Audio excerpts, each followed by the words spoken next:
Ce n'est pas ma sœur, a dit le garçon lorsqu'il a vu le nouveau-né dans les bras de sa mère. Ses parents ont pensé qu'il était seulement jaloux. Ils ont donc décidé de faire un test ADN pour convaincre le garçon que le bébé était bien sa sœur. Mais les résultats du test ont révélé une terrible vérité.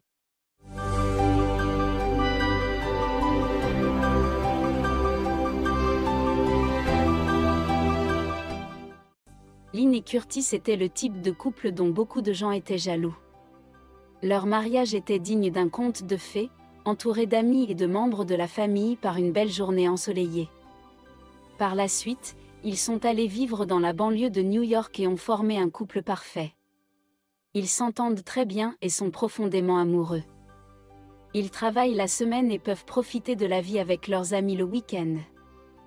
Ils ont donc rapidement décidé d'agrandir leur famille lors de sa première grossesse, voulant demander un congé pour s'occuper de son enfant à temps plein, car Curtis réussissait bien dans son entreprise et s'occupait de la famille à lui tout seul.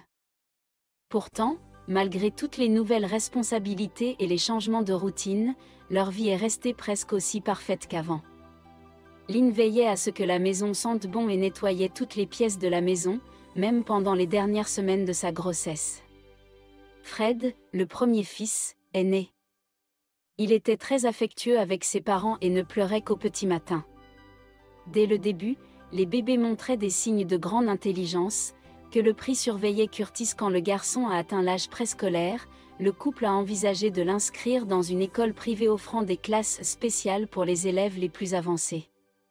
Curtis était enthousiasmé par la possibilité que son fils soit un génie surdoué. « Calme-toi, ce n'est qu'un enfant, mon amour.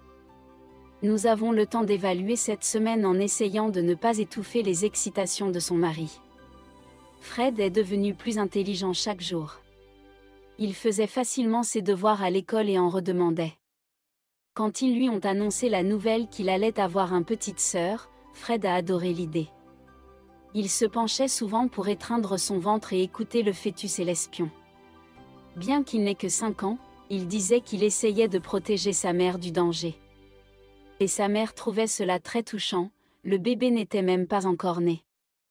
Et Fred montrait déjà à quel point il l'aimait. Elle ne pouvait pas imaginer une vie meilleure que la sienne.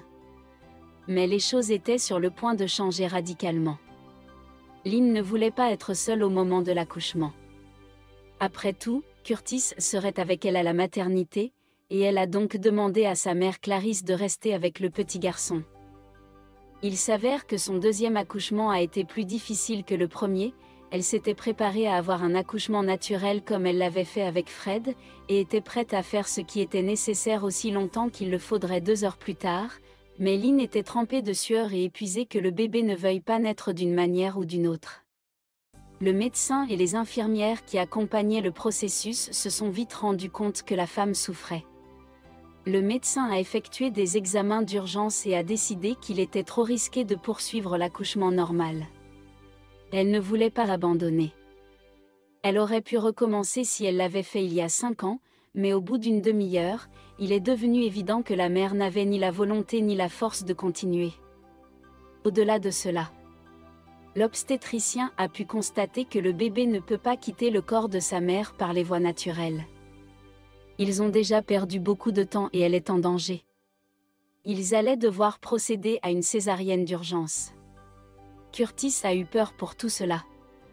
Il n'était pas prêt à voir sa femme souffrir ainsi et préférait l'idée d'une césarienne. Elle a été rapidement mise sous sédatif. Curtis voulait continuer à tenir la main de sa femme et rester dans la chambre. Malheureusement, il a la phobie du sang, et s'est évanoui lorsque le scalpel a commencé à ouvrir l'utérus de sa femme. Mais l'accouchement s'est déroulé avec succès. Lynn se portait bien et était stable, tout comme l'enfant, une magnifique petite fille qu'ils ont appelée Sarah. Curtis a repris conscience et est resté aux côtés de sa femme, encore sous l'effet des médicaments, admirant son petit bébé. La première fois qu'il a été allaité, ce furent de beaux moments qui firent fondre les cœurs des 2 parents. Un autre petit miracle que nous avons créé, mon amour, a déclaré Curtis, en embrassant le front de sa femme tandis que le bébé continuait à téter une brosse à cheveux. J'ai hâte que Fred la rencontre. Il sera le meilleur grand frère du monde, a déclaré Lynn, qui ne pouvait s'empêcher de regarder le bébé avec adoration. Lorsqu'elle est sortie de l'hôpital, elle a pu rentrer chez elle. Fred attendait sous le porche, sautant d'excitation et d'impatience à côté de sa grand-mère, l'arrivée de sa petite sœur. Il a couru vers sa mère et sa sœur lorsque la porte de la voiture s'est ouverte. Clarisse veut aider sa fille à sortir de la voiture avec le bébé dans les bras. Mais que s'est-il passé ensuite? Personne ne s'y attendait. Fred. Voici ta sœur Sarah. Viens lui dire bonjour, dit Curtis qui faisait descendre le bébé afin qu'il voie le nouveau membre de la famille. Mais au lieu de sourire et d'être heureux de voir la fille, Fred fronça les sourcils et regarda froidement le bébé, il secoua la tête et dit quelque chose qui laissa tout le monde choqué et confus. « Elle n'est pas ma sœur, dit-il en regardant ses parents. Pendant un instant, tout le monde est resté silencieux. Tout le monde s'est tu, se demandant si le garçon était sérieux ou s'il plaisantait. C'est Clarisse, sa grand-mère, qui a rompu le silence. « Pourquoi tu as dit pour ça ?» demanda-t-elle au garçon qui ne répondit pas. « Pourquoi dis-tu cela ?»« C'est vraiment ta sœur, intervint Curtis, en lui demandant de regarder à nouveau le bébé. Fred fit ce que son père lui demandait, les sourcils froncés et les yeux semblant poser une série de questions silencieuses. Il voulait savoir pourquoi le bébé avait les cheveux blonds et les yeux bleus alors que tous les membres de sa famille avaient les cheveux et les yeux bruns. Malgré son jeune âge, la question de Fred défie le sens de la logique de ses parents et de sa grand-mère. C'est difficile à expliquer, mon chéri, mais cela arrive parfois. Avec le temps, ses cheveux et ses yeux peuvent s'assombrir, répondit Curtis. Fred secoua à nouveau la tête, montrant clairement qu'il n'acceptait pas cette réponse et se précipita dans la maison. Lynn et Curtis se regardèrent avec inquiétude, ne comprenant pas pourquoi leur garçon disait de telles choses sur leur nouveau-né. Serait-ce de la jalousie, la peur de perdre ses parents? Voyant l'inquiétude du couple, Clarisse est entrée dans la conversation, disant qu'il ne devait pas s'inquiéter et qu'il s'agissait d'une réaction normale. Bientôt, Fred comprendra que sa position de fils n'est pas menacée par le bébé et que tout ira bien. Faites en sorte qu'il se sente aimé et désiré. En fait, dites-lui que vous avez besoin de son aide et vous verrez comment il changera. C'est ainsi que Clarisse, la femme la plus expérimentée, a calmé le couple. Dans les semaines qui suivirent, Fred maintint une certaine distance avec Sarah, et répéta de temps en temps qu'elle n'était pas sa petite sœur. Curtis n'apprécia pas ce comportement, et n'hésita pas à appeler le garçon. Après tout, c'était une chose terrible à dire. Lorsque Monique donnait le bain à sa fille, elle demandait à Fred de l'aider. Elle espérait que si le garçon se sentait utile et responsable d'elle, il cesserait de penser qu'elle ne faisait pas partie de la famille. Mais cela n'a pas fonctionné. Fred aidait sa mère à donner le bain au bébé, mais il le faisait sans rien dire et sans montrer d'affection particulière. Il était différent du garçon qui faisait des câlins au ventre de sa mère et qui était heureux d'avoir bientôt une sœur. Rien de ce qu'ont fait Lynn ou Curtis n'a pu changer quoi que ce soit et la famille parfaite que formaient les adultes était maintenant, pour une raison obscure, menacée par le scepticisme de leur garçon de 6 ans. Si on n'insistait pas, Fred ne jouerait jamais avec Sarah. À ce stade, Sarah était déjà un peu plus âgée et plus consciente, et à plusieurs reprises, elle semblait attirer l'attention de son frère aîné, mais celui-ci faisait comme s'il ne la voyait pas. Cela brisait le cœur de ses parents de voir ces choses. Finalement, Curtis n'en pouvait plus et a décidé d'emmener le garçon chez un psychologue. Il s'agissait peut-être d'une réaction de jalousie exagérée, et ils avaient besoin d'une aide professionnelle, ne sachant que faire. La semaine suivante, ils emmenèrent Fred chez Warren Robertson, un psychologue pour enfants. Mais même après 4 séances, le frère aîné ne se laisse pas décourager. Il ne peut expliquer ni pourquoi ni comment. Mais il était convaincu que la fille qui vivait dans sa maison et qui tétait les seins de sa mère n'était pas sa vraie sœur. Warren, qui voyait en Fred un garçon brillant et logique, proposa une expérience. Il convoque Lynn et Curtis dans son bureau et leur propose de faire un test ADN. Fred n'a que 6 ans, mais il sait ce qu'est un test ADN. Et c'est un enfant très rationnel. Je vous suggère donc de faire le test.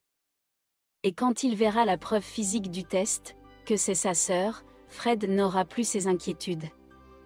Le psychologue Monette a donc trouvé l'idée un peu radicale. Vous craignez donc qu'il apparaisse qu'ils avaient aussi des doutes sur le père de l'enfant, demanda Lynn. Mais Curtis l'a rassuré en lui disant que le test n'était qu'une formalité. Juste pour aider Fred à exclure Sarah de la famille une fois pour toutes. Elle a donc accepté, ce serait bon pour toute la famille. Elle ne savait pas qu'elle aurait une surprise qui changerait sa vie à jamais. Le test ADN était coûteux, mais le couple s'est lancé dans l'aventure. Ils ont prélevé du sang sur les 2 parents et de Sarah, puis l'ont envoyé à un laboratoire et ont attendu les résultats quelques jours plus tard. En attendant, Curtis, Lynn et Sarah ont passé de merveilleux jours ensemble. La petite fille grandissait rapidement. Elle ne marchait pas encore, mais elle pouvait s'asseoir et essayait de ramper dans la pièce. Lorsqu'elle jouait, elle laissait échapper les plus beaux rires dont seuls les bébés sont capables et qui faisaient fondre même les parties les plus froides. Elle adorait ses parents et s'entendait bien avec sa grand-mère, Clarisse. Lorsqu'elle voyait la femme plus âgée, elle levait les bras, demandant à s'asseoir à sa gauche. Ses yeux toujours brillants et curieux illuminaient les journées de ses parents dès leur réveil. S'occuper du bébé était un défi. S'occuper du bébé était un défi, mais c'était aussi un plaisir pour eux. Mais ils se sentaient tristes de ne pas pouvoir jouer avec toute la famille parce que Fred refusait d'interagir avec Sarah. Et ce n'était pas un trait de personnalité du garçon, car il interagissait normalement avec tous les autres enfants du quartier. Le vendredi matin, Curtis s'est rendu sur Internet pour obtenir les résultats de la lecture des documents. Il a senti que son cœur s'arrêtait de battre. « Ce n'est pas possible » s'exclama-t-il. Il appela Lynn qui arriva en courant avec le bébé dans les bras. Elle l'a lu et s'est assise, abasourdie. Elle l'a relu. Elle voulait s'assurer qu'elle avait bien tout compris. Les résultats ont montré qu'il y a de l'ADN à ne pas combiner avec celui de Lynn et de Curtis. Il a aussi dit qu'il était en état de choc instantané. Elle l'a trompé, c'est pour ça que l'ADN ne correspond pas ? Il a appelé le laboratoire pour s'assurer qu'ils avaient bien compris les résultats. Le médecin a tout confirmé. Les résultats ont montré sans l'ombre d'un doute que Sarah n'était ni la fille de Curtis, ni la fille de Lynn. Mais comment est-ce possible ? Si elle sortait de moi, sonnait-elle, pleurait et demandait à Dieu comment c'était possible. Curtis a essayé de consoler sa femme en lui disant qu'il devrait refaire l'examen après toutes les erreurs commises, mais elle n'a rien voulu entendre et a continué à pleurer jusqu'à ce qu'elle s'arrête soudain et demande « As-tu tout vu depuis qu'elle est née et qu'elle m'a été mise dans les bras ?» Curtis a dit qu'il n'avait rien vu non plus parce qu'il s'était évanoui après avoir vu le sang de l'opération. Lorsqu'il a repris conscience, le bébé était déjà dans ses bras. À ce moment-là, un air de terreur s'est abattu sur le couple pour la première fois. Ils ont réalisé que quelqu'un avait peut-être échangé leur bébé avec un autre dans la maternité. Les jours suivants s'écoulent pour Curtis et sa femme depuis la maternité. Ils aiment cette belle petite fille, mais l'ADN dit qu'elle n'est pas leur fille. Devraient-ils oublier tout cela et continuer à vivre comme s'ils partageaient le même sang ou rechercher la vérité et risquer de perdre l'enfant qu'ils aimaient ? Curtis avait du mal à se concentrer sur son travail et son apprentissage et s'occupait maintenant de Sarah mais ne ressentait plus le même amour intense qu'avant. L'illusion semée par le test ADN et la situation dans laquelle la naissance s'est produite ont enterré tout le bonheur dans cette maison. Même Clarisse a été affectée par le sentiment d'effroi et de malheur. Finalement, le couple a décidé d'enquêter pour découvrir la vérité. Ils ont apporté les résultats ADN à la maternité où Lynn avait accouché et ont exigé une enquête. Terrifiés à l'idée d'un éventuel procès, les administrateurs de l'hôpital ont promis de faire tout ce qui était en leur pouvoir. Les administrateurs de l'hôpital ont promis de faire tout ce qui était en leur pouvoir pour découvrir ce qui s'était passé. L'équipe a été désignée pour analyser toutes les naissances du même jour, à proximité de l'heure de naissance de Sarah. Au bout de 10 jours, Ils ont trouvé une famille qui aurait pu se retrouver avec l'enfant biologique de Curtis et Lynn, mais malheureusement, il s'agissait d'un jeune couple vivant dans des conditions bien pires que celles des parents de Fred.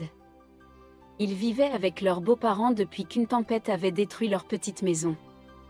La petite fille qui se trouvait avec eux, soupçonnée d'être l'enfant légitime de Curtis et Lynn, était née avec une fente labiale. Elle avait besoin d'une chirurgie réparatrice et d'un traitement approprié pour mener une vie épanouie à l'avenir. Mais le jeune couple qui s'occupait de l'enfant n'avait pas les moyens de payer l'opération ou les traitements.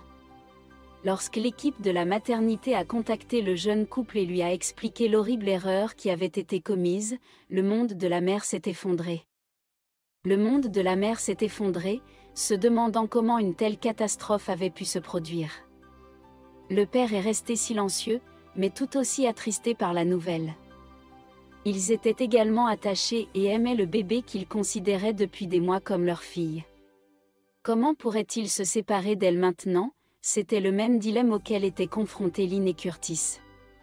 Maintenant qu'ils connaissaient la vérité, ils ressentaient un terrible mélange d'émotions en regardant Sarah. Sans issue et déterminés à corriger l'erreur, les deux familles ont décidé d'échanger leur bébé. Ce fut la décision la plus difficile à prendre dans la vie des 4 parents, remettre à une autre personne le bébé qu'ils connaissaient et qu'ils aimaient. Lorsqu'ils ont reçu un nouvel enfant dans leurs bras, ils ont ressenti un mélange d'indifférence et de tristesse. Ils ont ressenti un mélange d'indifférence et d'excitation.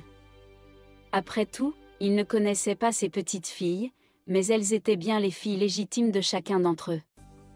Quoi qu'il en soit, une nouvelle histoire commençait tandis qu'une autre se terminait. Sur le chemin du retour, Curtis aura envie de regarder avec méfiance l'enfant qu'elle porte dans ses bras. Combien de temps faudrait-il pour qu'elle reconnaisse Lynn comme sa mère? Curtis se souvient que Fred, le premier enfant, a su dès qu'il a vu le bébé que ce n'était pas sa vraie sœur, et qu'il a eu raison en fin de compte. Personne ne saura jamais comment il l'a su. Mais Curtis se demandait comment son fils réagirait à l'arrivée du nouveau héros. Ses cheveux sont plus foncés. Ils sont comme les nôtres, mais ses yeux sont bleutés. Nota Lynn. Une fois de plus. Fred attend ses parents avec sa grand-mère Clarisse. Il était calme à ce moment-là, pas du tout anxieux. Ses parents arrivèrent calmement, sortirent de leur voiture et entrèrent dans le salon en portant la petite fille. Fred s'approcha de sa mère et baissa lentement le regard vers la petite fille. Il regarda le bébé pendant un bon moment. Elle tendit les bras vers lui et un grand sourire se dessina lentement sur le visage de Fred. « C'est ma sœur, est-ce que je peux la prendre dans mes bras comme l'a fait le garçon en tirant des larmes de tous les présents ?» La petite fille s'est bien adaptée à sa nouvelle famille. Curtis est très vite tombé amoureux d'elle, principalement grâce à Fred qui adorait jouer avec le bébé et s'en occuper, le faire rire et lui apprendre de nouveaux tours. Avec le temps, il a été possible de procéder à la chirurgie corrective de sa lèvre, ce qui l'a rendue encore plus belle qu'elle ne l'était déjà. Fred et Sarah ont grandi comme 2 meilleurs amis. Aujourd'hui encore, des années plus tard, personne ne peut expliquer comment il a su que cette fille n'était pas sa sœur. Fred lui-même ne se souvient pas exactement pourquoi il a pensé qu'il s'agissait d'un mystère caché dans son enfance. Mais Clarisse dit toujours que c'est grâce à lui que 2 familles ont été sauvées d'une terrible erreur. Si vous avez aimé l'histoire, laissez un like et cette autre vidéo qui apparaît à l'écran maintenant.